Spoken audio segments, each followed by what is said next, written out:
Existe una enfermedad silenciosa que está atacando a nuestra generación con más virulencia que cualquier virus biológico. No sale en las noticias de la 9, no tiene vacunas farmacéuticas y no se cura con descanso físico. Estoy hablando de la erosión del espíritu a causa de la preocupación crónica. En la vida, sin excepción alguna, todos enfrentamos desafíos. Es la única garantía que tenemos al nacer. Habrá problemas, pero hay una diferencia abismal entre enfrentar un problema y ser aplastado por él. Hoy en día, es natural sentirse abrumado. Vivimos bombardeados por información, por crisis económicas, por diagnósticos médicos aterradores, por la fragilidad de las relaciones humanas. El estrés de la vida cotidiana ya no es una visita ocasional. Se ha convertido en un inquilino permanente en la mente de millones. Te despiertas y la ansiedad ya está sentada al borde de tu cama, esperándote. Te vas a dormir y el miedo te susurra al oído escenarios catastróficos sobre tu futuro financiero, sobre la seguridad de tus hijos o sobre tu propia salud.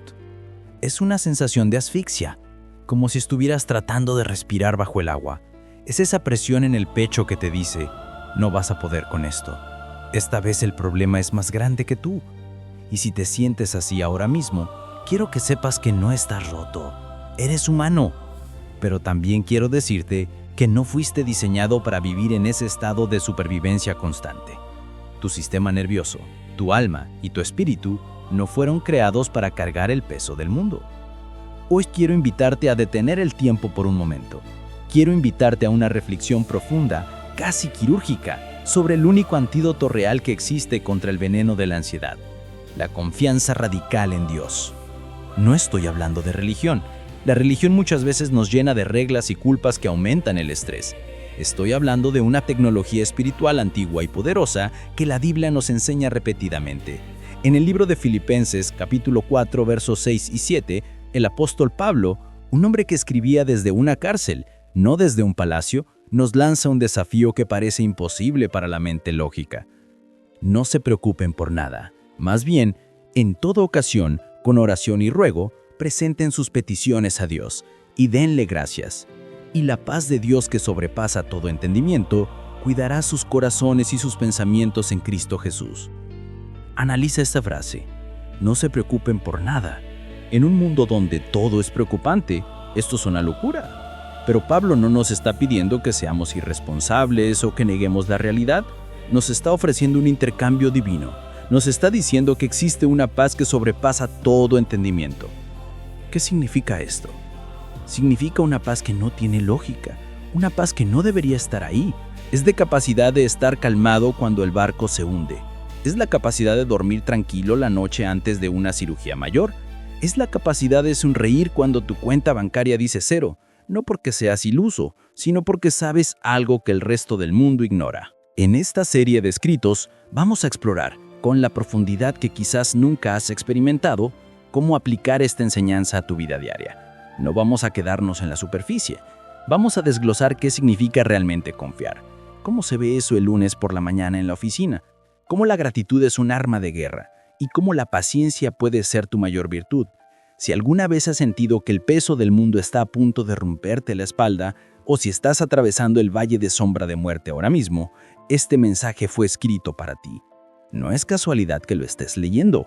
Prepárate, porque al final de este viaje, tu manera de ver los problemas habrá cambiado para siempre. Parte 1. ¿Qué significa realmente confiar? El capitán en la tormenta. Para poder aplicar la confianza en Dios, primero tenemos que limpiar nuestra mente de las definiciones incorrectas que la cultura nos ha vendido. La confianza en Dios no es un sentimiento bonito que te recorre la espalda cuando cantas una canción emotiva en la iglesia. La confianza en Dios no es una vibra positiva ni un mantra de autoayuda que repites frente al espejo esperando que la realidad cambie mágicamente.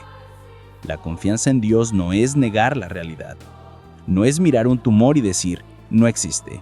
No es mirar una deuda y decir, es una ilusión. La confianza en Dios es una relación profunda, personal y a veces desafiante con el Creador del universo. Es la convicción intelectual y espiritual inquebrantable de que Él tiene el control absoluto de la historia, aunque tu página actual parezca un desastre. Es la certeza de que su carácter es bueno, que sus intenciones para ti son de amor y que su poder no tiene límites. Permíteme ilustrarte esto con una analogía cinematográfica para que se grabe en tu subconsciente. Imagina que estás en un transatlántico en medio del océano Atlántico. Es de noche. De repente, se desata la tormenta perfecta. Las olas son muros de agua de 20 metros de altura que golpean el casco del barco con la fuerza de 1000 camiones. El viento aúlla como un monstruo. El barco cruje, se inclina violentamente de un lado a otro, las luces parpadean. Tú estás en tu camarote. En ese momento tienes 2 opciones. Y solo 2. Opción A, el camino del pánico, el intento de control. Sales corriendo a la deca del barco. Empiezas a gritarle al viento para que se calle. Agarras una cubeta pequeña e intentas sacar el agua del océano. Corres al punto de mando, empujas al capitán y tratas de manejar tú el barco aunque no sabes nada de navegación, ni de radares, ni de las corrientes marinas. ¿Cuál es el resultado de esta opción? Te vas a agotar, te vas a llenar de terror y lo más importante, no vas a cambiar absolutamente nada de la tormenta. Tu esfuerzo frenético es inútil ante la furia del mar. De hecho, puedes causar tu propia muerte por imprudencia. Esto es lo que hacemos cuando nos preocupamos. Tratamos de controlar lo incontrolable. Opción B, el camino de la confianza. La rendición activa. Decides recordar quién es el capitán de este barco. Sabes que este capitán ha navegado estos mares desde que tú naciste. Sabes que él diseñó el barco para resistir exactamente esta presión. Sabes que él tiene un radar que ve más allá de la oscuridad y la niebla. Entonces, aunque el barco se mueve y tu estómago se revuelve, decides quedarte en tu posición. No porque seas pasivo, sino porque confías en la competencia del que está al mando. Confiar en Dios es saber que, aunque las olas de la vida, la enfermedad, el desempleo, la soledad, golpean con furia, Dios está al timón. Y aquí está la clave más difícil de tragar. Confiar significa aceptar que el capitán sabe lo que hace aunque tú no entiendes sus maniobras. A veces el capitán girará el barco hacia la tormenta para romper la ola y tú pensarás, nos va a matar. Pero él sabe que si la ola nos golpea de lado, nos voltea. Él sabe que hay que enfrentarla de frente. Confiar es decir, Señor, no entiendo por qué permitiste esto. No entiendo por qué giraste el timón hacia este dolor, pero confío en tu destreza más que en mi miedo. La Biblia no es un libro de teorías, es un registro histórico de hombres y mujeres que tuvieron que aprender esto a la fuerza en medio del fuego. Pensemos en Moisés. Imagina la presión psicológica de este hombre. Tenía 2 millones de personas detrás de él. Hombres, mujeres, niños, ancianos, que dependían de sus decisiones. Y frente a él tenía el Mar Rojo, una barrera de agua imposible de cruzar. Detrás de él venía el ejército más poderoso del mundo, los carros de Faraón, con sed de sangre. Estaba atrapado. Era un callejón sin salida. La lógica humana decía, es el fin, vamos a morir o a ser esclavos. Si Moisés hubiera confiado en su propia estrategia, se habría rendido. Pero Moisés conocía al capitán.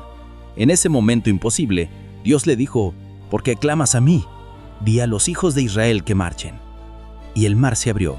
La confianza de Moisés no estaba en el agua, estaba en el creador del agua. Pensemos en David. Era un adolescente, un pastor que olía a oveja y queso. No tenía armadura real, no tenía espada, no tenía entrenamiento militar de élite. Y frente a él estaba Goliat, una máquina de matar de casi 3 metros blindado de pies a cabeza que había aterrorizado a todo el ejército de Israel durante 40 días. Todos verían a Goliat y pensaban, es demasiado grande para vencerlo. David miró a Goliat a través del lente de la confianza en Dios y pensó, es demasiado grande para fallar el tiro. David no fue al campo de batalla con arrogancia personal, fue con confianza delegada.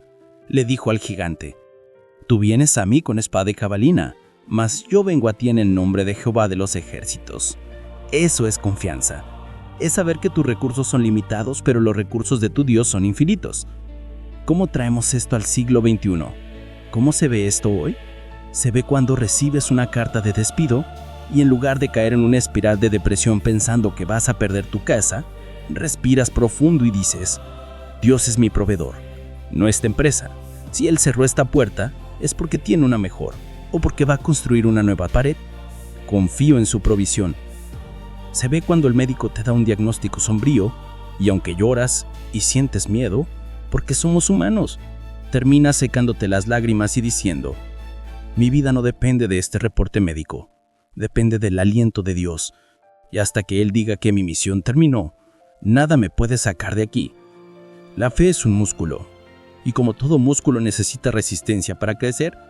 No desarrollas confianza cuando todo va bien y tienes dinero en el banco. Desarrollas confianza cuando no sabes cómo vas a pagar la renta la próxima semana y aún así decides orar en lugar de entrar en pánico. Entiende esto. Dios no desperdicia tus crisis. Él usa las tormentas para mostrarte que Él es el único capitán que vale la pena seguir. Cuando entiendes esto, dejas de pedirle a Dios que te saque de la tormenta y empiezas a pedirle que te enseñe a caminar sobre el agua junto a Él. La confianza es el puente entre tu desesperación y su poder. Y ese puente se construye con una decisión diaria, minuto a minuto, de soltar el control y dejar que Dios sea Dios. Aterrizando la fe. ¿Cómo vivir la confianza un martes por la mañana? Ahora que hemos establecido que la confianza es saber que el capitán está al mando, debemos bajar de la nube teológica y pisar el suelo de la realidad. La fe no es un concepto que se guarda en una caja de cristal para admirarlo los domingos. La fe es una herramienta de trinchera. Si tu fe no te sirve cuando tu jefe te grita, cuando tu cuenta está en rojo o cuando tu matrimonio está frío, entonces no es fe, es una ilusión religiosa. La confianza en Dios debe impregnar la zona cero de tu vida diaria. Y para hacer esto tangible, necesitamos activar 3 motores espirituales: la gratitud radical, la obediencia ciega y el poder de la manada. 1. La gratitud como arma de guerra. No es educación, es estrategia. Vivimos en una cultura de la queja. Nos quejamos del tráfico, del clima, del gobierno, de la comida fría. Nuestra mente está entrenada evolutivamente para detectar el peligro y lo negativo, el sesgo de negatividad. Por eso, la gratitud no es una respuesta natural, es una disciplina sobrenatural. La Biblia nos lanza un mandato explosivo en 1 de Tesalonicenses 5:18: den gracias a Dios en toda situación, porque esta es su voluntad para ustedes en Cristo Jesús. Lee bien. No dice den gracias por toda situación. No tienes que dar gracias por el cáncer o por el despido. Dice den gracias en toda situación. ¿Cuál es la diferencia? Cuando das gracias en medio del dolor, estás cambiando tu enfoque. Imagina que entras a una habitación oscura con una linterna. Si apuntas la linterna al suelo sucio, solo verás suciedad y te deprimirás. Si apuntas la linterna a las ventanas o a los muebles hermosos, tu percepción cambia. La habitación es la misma, pero lo que tú ves depende de dónde apuntas la luz. La gratitud es esa linterna. Cuando estás atravesando una crisis financiera, tu instinto es mirar la suciedad, la falta de dinero. Pero la confianza activa decide apuntar la luz a la provisión que sí tienes. Señor, no sé cómo pagaré la renta el próximo mes, pero te doy gracias porque hoy mis hijos comieron. Te doy gracias porque tengo salud para buscar trabajo. Te doy gracias porque el aire que respiro es gratis. Esto no es negación, es una estrategia de guerra espiritual. Al agradecer, le estás recordando a tu cerebro y a tu espíritu que Dios ha sido fiel en el pasado y por lógica divina lo será en el futuro. La gratitud silencia la queja, y donde no hay queja, la amargura no puede echar raíces. Un corazón agradecido es un terreno donde el miedo no puede crecer. 2. La obediencia, el lenguaje del amor y la confianza. Aquí es donde la fe se vuelve costosa. Es fácil decir confío en Dios cuando la vida es fácil, pero la verdadera medida de tu confianza es tu obediencia cuando las instrucciones de Dios no tienen sentido lógico. Proverbios 3, 5, 6 nos da la instrucción vital. Confía en el Señor con todo tu corazón y no te apoyes en tu propia prudencia. Tu prudencia es tu lógica, tu sentido común, tu plan de seguridad. Dios a menudo te pedirá que hagas cosas que ofenden a tu propia prudencia. Tu prudencia dice, ahorra cada centavo, no des nada. Dios dice, sé generoso, diezma y ofrenda incluso en tu escasez. Tu prudencia dice, véngate, esa persona te destruyó, destrúyela tú. Dios dice, perdona y bendice a los que te maldicen. Tu prudencia dice, miente en este reporte para salvar tu trabajo. Dios dice, di la verdad, aunque te cueste, porque yo soy tu defensa. Miremos a Abraham, el padre de la fe. Dios le dijo, vete de tu tierra y de tu parentela a la tierra que te mostraré. No le dio un mapa, no le dio coordenadas GPS, no le mostró fotos del destino en Booking.com. Solo le dijo, vete. Abraham, con 75 años, empacó todo. Imagina a sus vecinos, ¿a dónde vas, Abraham? Él responde, no lo sé. Vecinos, ¿por qué te vas? Él dice, porque Dios me lo dijo. Vecinos, estás loco. La obediencia de Abraham parecía locura para el mundo, pero fue la llave que abrió una nación. La obediencia es la prueba de fuego. Si dices que confías en el cirujano, te tomas la medicina y te dejas operar. Si dices que confías en el piloto, te sientas y te abrochas el cinturón. Si dices que confías en Dios, haces lo que Él dice aunque te tiemblen las piernas, aunque pierdas amigos, aunque parezca que estás perdiendo dinero. La desobediencia es en esencia desconfianza. Es decirle a Dios, tu camino es peligroso, prefiero mi atajo. Pero la historia Parte demuestra 3. que los atajos Hackeando la humanos ansiedad. siempre Tu mente no llevan es tu a dueña. precipicios, Llegamos mientras al que el monstruo camino debajo de la largo de cama, la obediencia la ansiedad. siempre lleva Ese a la nudo en el tierra estómago, prometida. Esta taquicardia a las 3 de la AM, ese pensamiento intrusivo que te dice, ¿y si tengo cáncer? ¿Y si me despiden? ¿Y si mis hijos sufren? Primero validemos esto. La ansiedad es una emoción humana natural ante la amenaza. Incluso los gigantes de la fe tuvieron ansiedad. Elías pidió morirse de la angustia. David escribió salmos diciendo que su alma estaba abatida. Jesús mismo, en el huerto de Getsemaní, experimentó tal nivel de estrés y angustia que sus capilares se rompieron y sudó sangre, hematidrosis. Así que, si tienes ansiedad, no eres un mal cristiano, eres humano. El problema no es sentir ansiedad, el problema es hacer una casa en ella y vivir ahí. La ansiedad nace de una raíz muy específica, intentar controlar lo incontrolable. Es la brecha dolorosa entre lo que quieres que pase y lo que podría pasar. Queremos garantías. Queremos firmar un contrato con la vida que diga que no sufriremos. Como ese contrato no existe, entramos en pánico.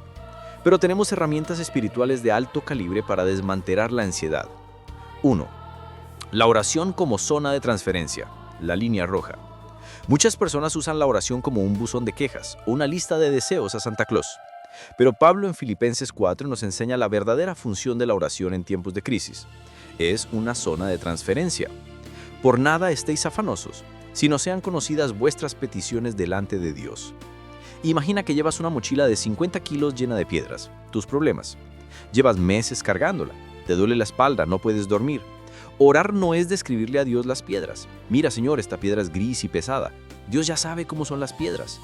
Orar es quitarte la mochila y ponérsela a Él. Primera de Pedro 5:7 dice, echando toda vuestra ansiedad sobre Él, porque Él tiene cuidado de vosotros. La palabra griega para echar significa lanzar con fuerza, como quien tira un saco sobre un caballo. Tienes que visualizar esto.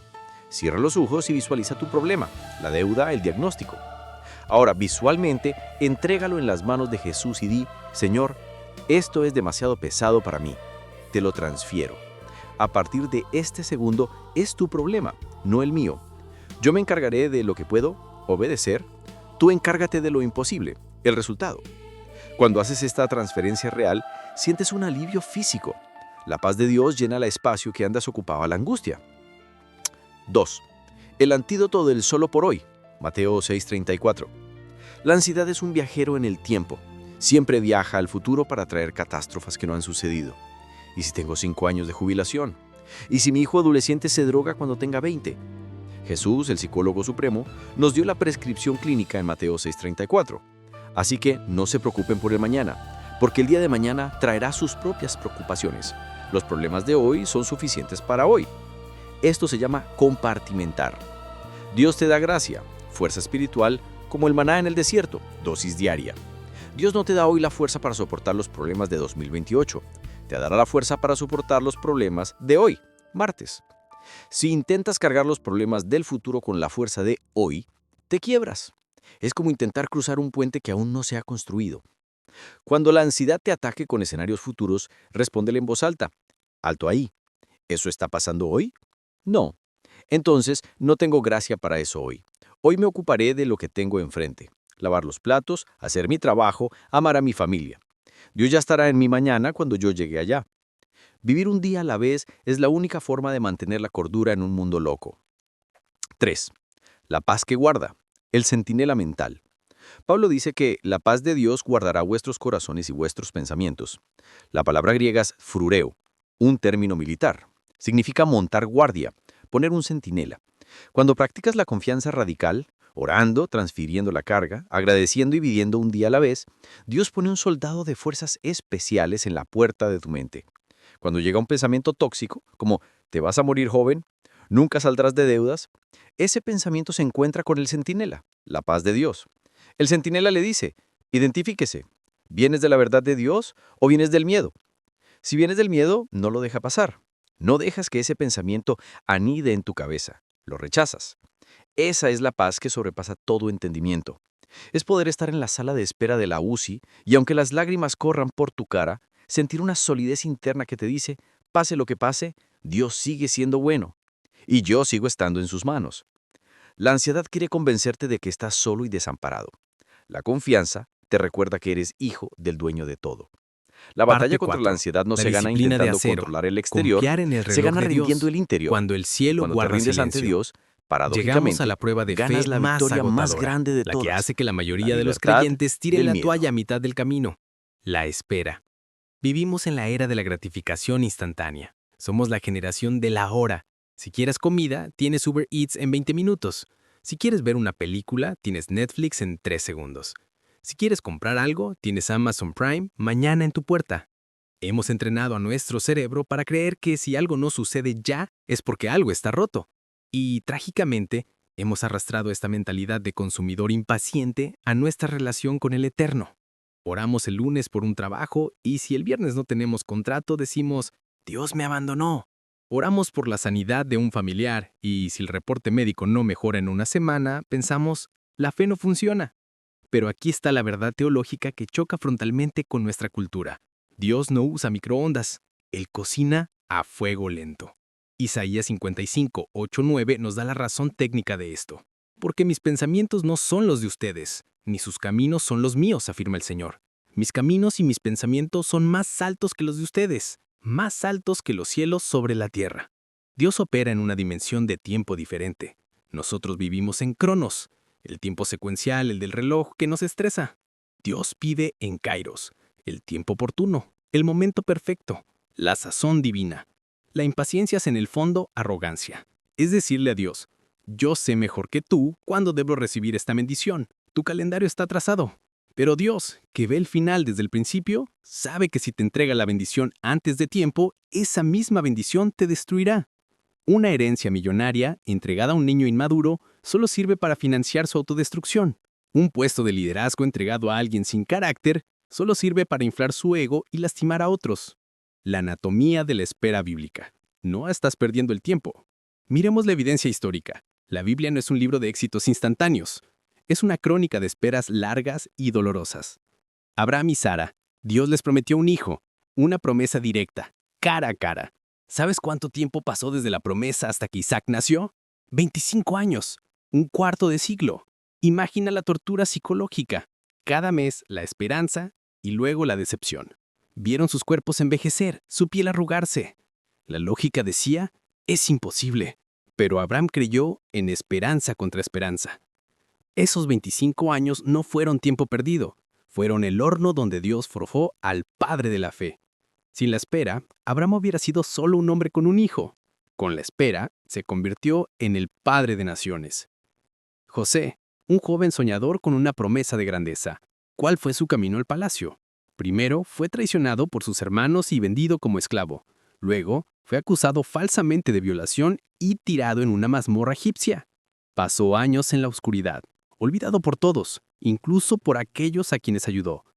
Seguramente oraba, «Señor, ¿dónde estás?». Pero Dios no estaba ignorando a José, estaba entrenando a José. La cárcel fue su universidad de administración, de humildad y de carácter. Si José hubiera llegado al trono a los 17 años cuando tuvo el sueño, habría sido un tirano inmaduro. A los 30, después del sufrimiento, estaba listo para salvar al mundo del hambre. ¿Cómo esperar sin morir en el intento? Estrategias espirituales. Entonces, ¿cómo aplicamos esto cuando estás soltero y anhelas una pareja, cuando estás desempleado y las deudas crecen, o cuando estás enfermo y el dolor persiste? Cambia la pregunta. Deja de preguntar, ¿por qué, Señor? Eso te lleva a la autocompasión. Y empieza a preguntar, ¿para qué, Señor? Eso te lleva al propósito. Pregúntale, ¿qué quieres que aprenda en este desierto? ¿Qué músculo de mi carácter está tratando de desarrollar antes de llevarme a la tierra prometida? La espera activa. Muchos creen que esperar en Dios es sentarse en el sofá a ver pasar la vida. Eso es pereza, no fe. La espera bíblica es activa. Es como el agricultor que espera la cosecha. Mientras espera, riega, quita la mala hierba, cuida el cerco. Si estás esperando pareja, trabaja en ser la persona correcta. Si estás esperando trabajo, capacítate, mejora tu CV, sirve voluntariamente. Prepárate para la lluvia, aunque no veas ni una nube. Ancla tu esperanza en su carácter, no en su calendario. Tu paz no puede depender de cuándo Dios actúe, sino de quién es Dios. Jeremías 29:11 es su salvavidas. Porque yo sé muy bien los planes que tengo para ustedes, planes de bienestar y no de calamidad, a fin de darles un futuro y una esperanza. Aunque no entiendas el plan, confía en el planificador. Recuerda esto, la demora de Dios no es la negación de Dios. El silencio de Dios no es la ausencia de Dios. A veces Dios permite que las cosas se pongan peor antes de mejorarlas, como Lázaro, que tuvo que morir para que Jesús pudiera hacer un milagro mayor que una simple sanidad, una resurrección. Confiar en el tiempo de Dios significa descansar en la certeza de que Él nunca llega tarde. Él nunca llega temprano. Él siempre llega exactamente en el momento kairos. Tu trabajo no es mover las manecillas de reloj. Tu trabajo es mantener el corazón encendido mientras esperas. Parte 5. La oración, tu línea de vida y el arma final, cierre. Hemos hablado de confianza, de ansiedad, de paciencia. Pero nada de esto es posible sin el motor que mueve todo el sistema espiritual, la oración. Sin embargo, tenemos que ser honestos. La mayoría de nosotros tenemos una vida de oración muy pobre. Oramos como último recurso, cuando ya todo falló. Bueno, ya no queda nada más que hacer que orar, decimos, como si la oración fuera la llanta de repuesto. ¡Qué error tan garrafal! La oración no es la llanta de repuesto, es el volante. Y más aún, muchos ven la oración como un monólogo aburrido donde le leemos a Dios nuestra lista de compras y deseos. Dame esto, cambia a mi esposo, paga mis deudas. Amén. Eso no es orar, eso es darle órdenes al universo. 1. La oración es un diálogo de intimidad, el oxígeno del alma.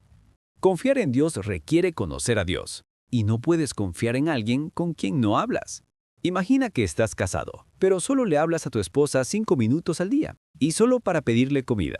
Esa relación moriría. Lo mismo pasa con Dios. La oración real es un diálogo bidireccional. Es hablar, sí, derramar tu corazón, tu ira, tu miedo, sin filtros religiosos, pero también es escuchar, es hacer silencio, es leer su palabra y dejar que Él te responda. Es en la oración secreta donde se gana la confianza pública. Cuando pasas tiempo en la presencia de Dios, algo sobrenatural ocurre por ósmosis. Su paz se te pega, su fuerza se te contagia. Sales de la habitación de oración y el problema sigue ahí, pero tú ya no eres el mismo. Tú te has hecho más grande que el problema, porque has estado con el grande. 2. La oración como refugio antiaéreo. Regresemos a Filipenses 4, 6 al 7. Pablo dice, en toda ocasión con oración y ruego, y la paz de Dios guardará sus corazones. La oración es tu búnker. Cuando el mundo te ataca con noticias de guerra, de crisis, de enfermedad, tú corres a la oración. Allá adentro, las bombas no te tocan. David el rey guerrero escribió en los Salmos, en el día que temo, yo en ti confío. Él convertía su miedo en oración inmediatamente. No dejaba que el miedo fermentara. Apenas sentía angustia, corría a hablar con su pastor. Haz de la oración tu primera respuesta, no tu última opción. Te llegó una factura impagable. Ora ahí mismo con el papel en la mano. Sentiste un dolor extraño en el cuerpo. Pon tu mano ahí y ora. Tuviste una pelea con tu pareja. Enciérrate en el baño y ora antes de seguir gritando. Invita a Dios al caos. Él es experto en ordenar el caos. Génesis 1. 3. La oración comunitaria.